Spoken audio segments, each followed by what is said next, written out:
Et l'actualité que vous nous avez dénichée, c'est cette étude publiée par un économiste de la banque HSBC. La population mondiale, selon lui, risque de diminuer de moitié d'ici à 2100. Or, les prévisions de l'Organisation des Nations Unies sont extrêmement différentes. Que se passe-t-il, Emma? Selon Qui croire? Voilà, c'est le contraire. Parce qu'en fait, pour l'ONU, la population devrait atteindre 10,4 milliards de personnes en 2100. Alors, qui croire exactement? C'est très compliqué parce qu'on ne peut pas vraiment prévoir aujourd'hui la démographie à suivre, puisqu'il y a notamment le dérèglement climatique. Qui va avoir un impact. Voilà, il y a d'ailleurs un très très bon article dans le journal des enfants pour comprendre tous les enjeux liés à la démographie. Serons-nous 2 fois moins nombreux en 2100? C'est le titre de l'article. Absolument. Démographie que le JDE définit de façon hyper claire pour les enfants, c'est la science qui étudie la population humaine. Elle s'intéresse au nombre d'habitants, à leur âge, à leurs conditions de vie, au nombre de naissances et de décès.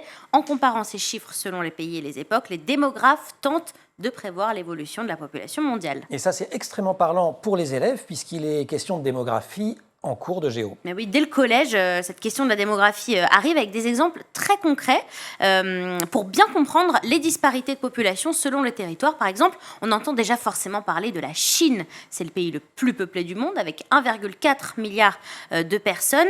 Dans les années 70, le boom démographique était tel que la Chine avait même dû recourir la politique de l'enfant unique. Absolument, ce contrôle des naissances.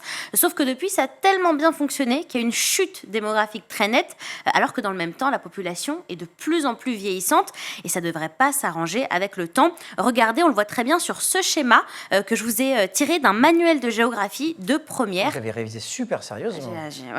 Vraiment. On étudie vraiment ça en géographie, donc ça c'est en première.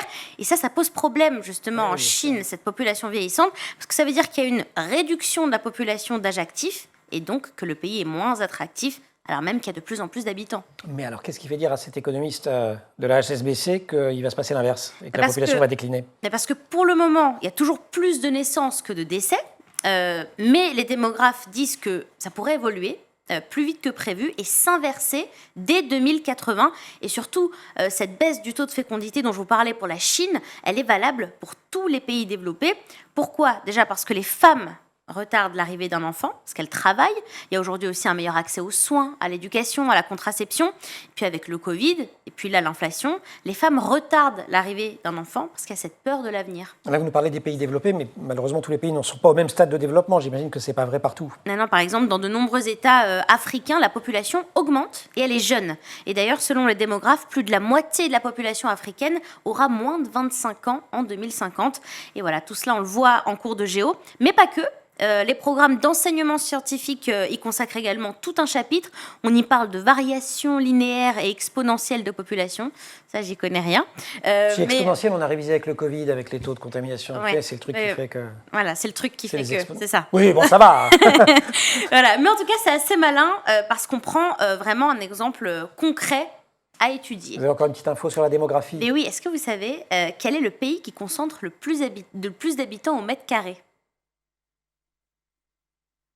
Ça, c'est le truc, je suis super sympa, on va demander à Jean.